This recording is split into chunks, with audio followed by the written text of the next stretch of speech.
Ricky here with Breaking Your Barriers on our segment of leadership. Now, today I got my friend on again. He's been on Hanging Out with Local Heroes, but today he's going to share his take, his point of views, and his pointers with regards to leadership. Now, this man, like I told you guys before, if you haven't watched this video, watch this video on Hanging Out with Local Heroes because this man is an inspirer. He's a motivator. This man, I consider him a motivational lyricist because every time he gets on the mic, this brother drops so much passion. It's ridiculous. I'm super inspired. Every time he drops something on the video or the platform, I'm like, yes, because I finally get to hear something great. So we are in the presence of greatness. We're in the presence of a really wonderful friend of mine here, all the way from South Africa, my man, Kam Matsemela. Brother, how you doing? I am I'm doing so good. You know, after you said South Africa, I just wanted to say yeah, like the the Lion King. Just wanted to just jump out of me for a minute. I'm truly sorry for that, but I'm doing good. I am doing good. And how are you? I'm great, brother, and don't you dare apologize. When you did that, I mean, you sang that on key. And my favorite animal, the Yeah. lion. Oh man, beautiful, beautiful, Yeah. magnificent, magnificent. Try. I'm actually getting a tat of a lion on my right pectoral. You, if you get a chance when that thing is finally done, brother, you got to share that. Trust and believe. Trust and believe. I'm sharing it indeed. Oh man, so brother, I'm the reason why I brought you on is because I met everything I shared about you. You are an inspirer, you are a motivator, and most importantly, being a motivator and inspirer and putting yourself in a crosshairs of social media platform takes a heck of a lot of courage. And with that courage, it is apparent that you are an amazing leader. Now, the reason I brought you on for this segment is because I believe the gold nuggets you're going to share will benefit those people who Mm. believe that can I become a leader? Or am I not a leader? Or what do I need to become a leader? Everything you're going to share today, I believe they would take something away, brother. So I'm going to ask you the first question I'm sure our viewers would like to know is what is leadership to you? For me, leadership is being a sacrificial lamb. Mm. That's what leadership is to me. To be in a position of power, to be leading people, you have to consider yourself lost when it comes to those people that you're leading. You have to be an altruist. The people's needs come before you. You as a boss, you as a manager, you as a king, or whatever the position of power that you have occupied, you have to think of yourself lost. That's what being a leader is for me. I feel like you have to be that sacrificial lamb. Although you have to be assertive, no doubt. You have to be strong for your people. Dr. Jordan Peterson said, although you can be kind, you have to have a level of monstrosity. And this monstrosity needs to be used to protect your people or protect the organization that you in that leadership within. For me, at the end of the day, it's just about being the best servant that you can. That's what leadership means to me. That is an amazing answer, brother. And I like that visual of the sacrificial lamb and then how you protected it by saying, yet you have to have that monstrosity about you. When you say sacrificial lamb, you're not talking Mm, about being somebody that's going to be walked all over. You're talking about somebody with mm, empathy, with kindness, with understanding, mm, yet somebody who will have to make those really difficult decisions. I love that. Thank you for that. That's that's something else. When you were mm. when you were younger, how early on did you find out the importance of leadership in your life? You know, I found out the importance of leadership when I was playing basketball. Mm. Because I remember when basketball first came into like our community, because I had liked hip hop so much and I liked the hip hop culture, the Sprite culture. I just wanted to jump in hip hop, what you call this basketball, and play. And I became good, but I didn't become like better than like my teammates. It's either we were equal standing or I was a bit up or they were a bit bitter.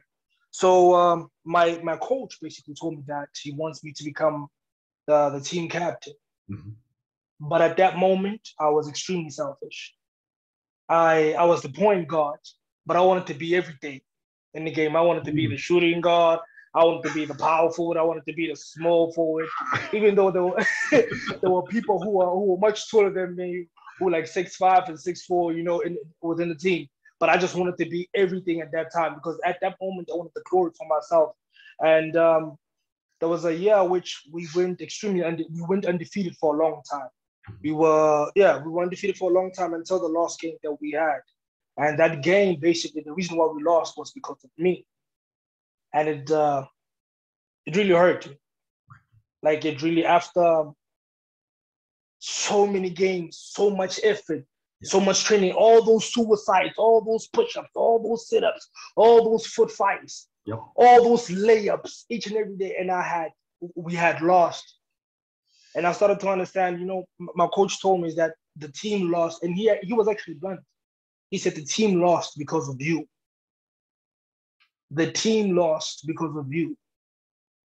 When you were angry, you couldn't lead people properly. You couldn't communicate with your team. You couldn't motivate your team. They lost because of you. Anytime they were in trouble, they passed the ball to you, even though they are better than you. They passed the ball to you because you kept on wanting to hog everything. So I felt like that at that moment, that's when I started to understand what leadership means. Because the next year, I had to change everything about my demeanor. I had to change everything about the gameplay. I had to change everything about how I communicate with my teammates. I had to change literally each and every single thing. Because I remember my coach said, "You're gonna wear this. You're gonna wear this shame until you win." And I had to wear it. I had to put it on. Wow. Wow. In those few in that story, brother, guess what? You hit so many points about leadership that I'm gonna have to share it. The first and foremost, the biggest factor that you shared with regards to leadership is taking responsibility, no matter what the outcome. That was Yeah. beautiful. You said, you know what? It was my fault. My fault the team lost. And even if the coach had put it on you and said, hey, your team lost, you could have internally Mm, said, no, I did my best, but you didn't. You took it in mm, stride. And then you did something else that a true leader would do, which is you learned how to change and adapt rather than using ego. And mm. you also realized as a leader, I can't take on every single position. I gotta stick to Trust. my strength, my vision, and delegate to the 6'5" and to the other beast who's gonna be the center. So I gotta delegate the activities to them and Yeah. their strengths. But most importantly is when you started talking about adaptability, I love that because you need to adapt to every situation that you're part of. Trust. And the last thing you said was you cannot let your emotions take control of you. You cannot Mm, react immediately. You need to think first, mm, let it sink in. Team, what mm, are we gonna do? So that mm, story right there, brother, it's so many points. And it was a beautiful mm, visual. I love when you're talking about the mm. sacrifice too. The suicides, the Yeah. push-ups, the sit-ups, the layups, the Yeah. free throws. Beautiful The whole story, brother. the whole day. Yeah. All day, right? Mm. So You that know, there's something that you touched on quickly when you speak about emotions with leadership, and I just want to say that's something I've been thinking about. Like since you told me that we're gonna have this interview, it's something I've been thinking about the whole day about how it is impossible for you to be an effective leader Mhm. or a competent leader when you're insecure about yourself. Because a person who's insecure about themselves cannot lead. If a person can't lead themselves to positive self-esteem, they have no business in leading human beings. They have no business in leading an organization. And it's something that I just want to deviate quickly if you would let me. Oh, well, thank you.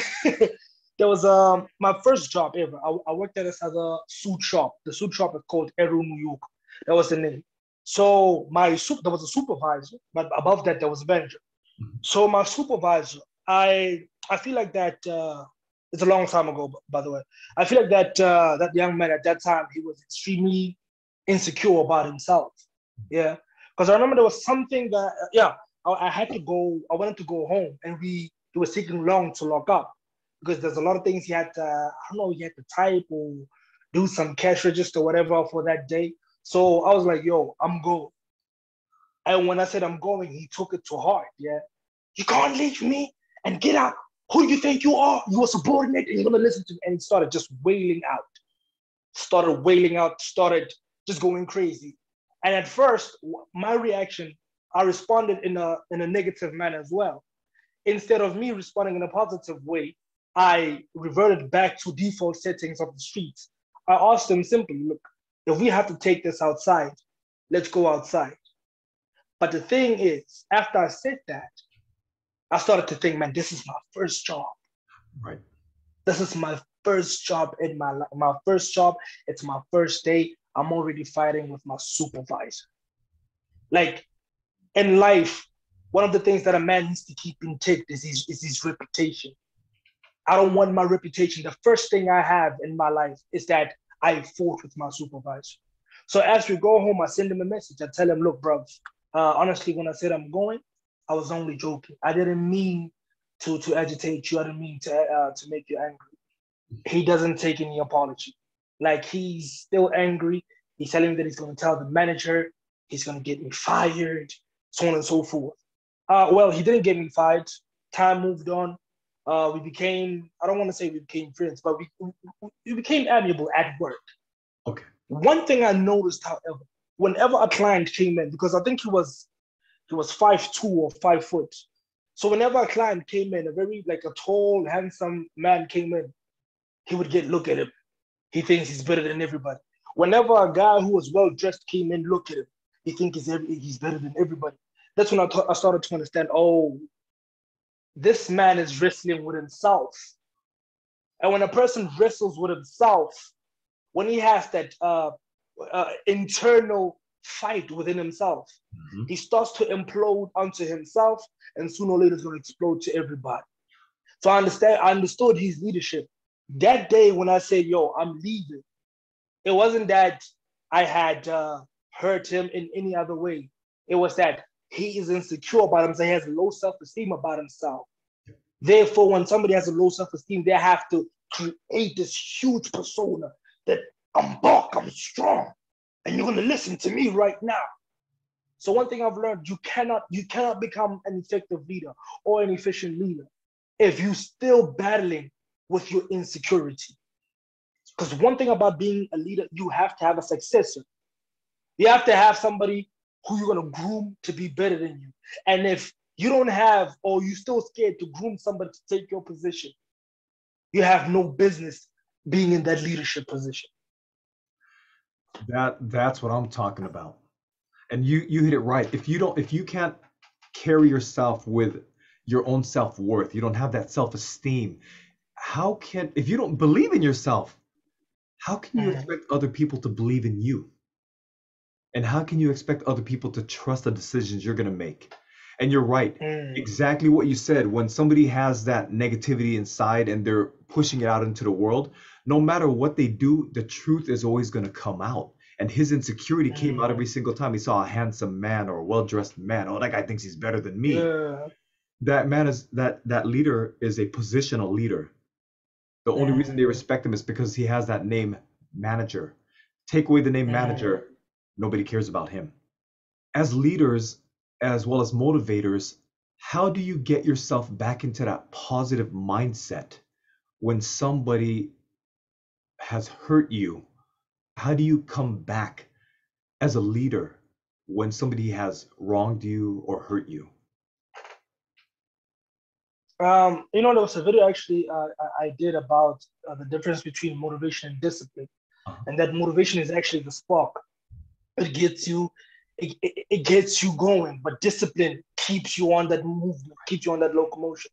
So basically, for me, once I'm so used to to working right now. It's become a habit. You know, when you do something more than 21 times, it is already engraved in you. It becomes a habit. So I'm already used to working. I'm already used to grind. I'm already used to putting in the work in. So I look at right now. I look at things as what I can benefit from it.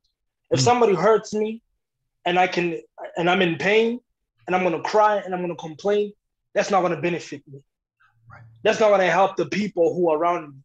If I say I'm sulking and I'm not doing nothing, let's say for hypothetically, there's a person who wants to kill themselves on that day, Mhm. and on that day I have a message that can help that person. So if I say forget it, I'm not gonna say anything. I'm angry. I'm gonna sulk.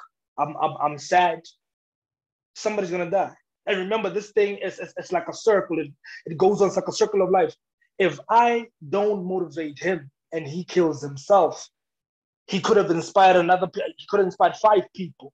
That's right. And those 5 people could have inspired 10 people. Those 10. What do you believe are the greatest values that some of the greatest leaders have and possess?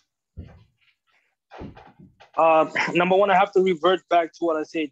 You have to be your EQ, your emotional IQ basically has to be on par. You have to be completely secure in yourself. Your self-esteem has to be leveled, has to be on par.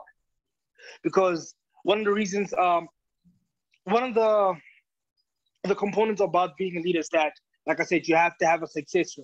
You have to have somebody who's going to come in after you, who's going to continue the legacy of which that you started. So you have to be number one. You have to be extremely secure about yourself to train somebody who sooner in life who's going to be better than you. Right. Secondly, I think you have to that sacrificial thing. You have to sacrifice yourself for the benefit of the group. That means you have to work harder than all of them. Even though you're in charge of that group, you have to work harder than all of them. You have to be on time. You have to be the first one in, the last one out. So you have to be that sacrificial lamb. Gotcha. So these are the two main components that actually I would give to the viewers, especially when it comes to being a leader. After that, all these other things are habitual activities. You basically putting in the work, yada yada, all that. Those are habitual activities that anybody can learn. But things that are very qualitative, if I were to say, work on your personality, work on that self-esteem, Yes. and learn to be lost. You know, I just want to say this. In Africa, you know, they always say like Africa is the richest with resources. We Mhm. have vast resources in the world, but at the same time, we are an impoverished continent. It's because we have bad leaders at the realm of it. We have bad leaders at the head of it. You have people who have self gratification. They want to be in leadership positions so that they can feed themselves, Mm. be greedy, and feed their own wealth instead of thinking about the people, thinking about the prosperity of people. They don't have that thing that they have to be a sacrificial lamb. They want to be in position and eat everything. They want to get all the dollars, all the goals, all the resources. They don't want to give nothing to the people, and that's the problem. That what basically that's why Africa is it's at where it's at the moment, Right. because you have leaders who are there to self gratify themselves. Wow. What you shared is so important because leadership is a responsibility.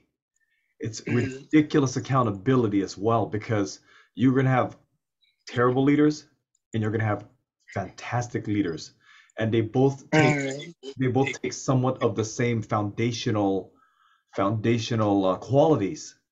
However, yeah, yeah. it's a huge responsibility, similar to what you just said, because you're going to have people who are going to be sacrificial for their team and people who will sacrifice everybody so they can grow for themselves just out of either greed or whatever whatever it is that they're trying to accomplish negatively. So I appreciate Mm. that share. Now, brother, is there any closing message you'd like to leave for people become, who want to develop, who want to take on leadership roles? My last message: be a good follower for you to be a good leader. Despite who's your leader at that moment, whether your leader is a good leader or a bad leader, as a follower, you need to learn what makes them great and what makes them fail. Yeah. You need to learn from them and sooner or later become better than them. And what I like about that situation is that once you're a leader that you learn from another leader, you learn his weaknesses, you learn his thumb screws, you learn his prosperities, his goods about him. You then become a better leader than him. Then the person who's under you, who's now your subordinate, learns from you and then polishes your weakness that you had. Then he comes up and becomes better than you. So the more successes they keep learning from their leaders and become better than their leaders, the more people, the more development within the environment that the leader is active in will become. Fantastic, brother. Now, with that said, I love the fact that we as leaders continuously and continually have to keep educating ourselves. We need to continually adapt because what might have worked previously may not work Mm. today. So I love that. You learn from your predecessors and then you have to adapt that same principle so that it works for the future or it works for your current situation. I love that. That's fantastic.